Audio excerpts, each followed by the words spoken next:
Amis internautes, salam alaikum. Veuillez vous abonner sur votre chaîne Dakar Plus et n'oubliez pas d'activer la cloche de notification. Vous aurez des informations en temps réel ici au Sénégal et à l'extérieur.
nga jógee ba Kaolack nag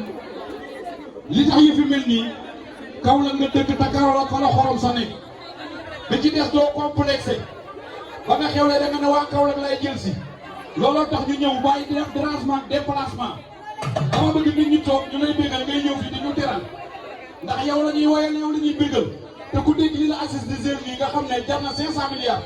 yéen a lay seeg yow da ngeen a yàgg nga ne bu ma amoon bu mu nekkoon France sax damay dagal Aziz place mu fekk ma fa loolu nag dama bëgg nit ñi toog di ñu déglu ñu lay bégal nga ñëw di ko teral maal dama ne nga dellu fi nga nekkoon ñu waxtaan mu daagu di ñëw di ñu teral bay bay nga ne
Amis internautes, salam alaikum. Veuillez vous abonner sur votre chaîne Dakar Plus et n'oubliez pas d'activer la cloche de notification. Vous aurez des informations en temps réel ici au Sénégal et à l'extérieur.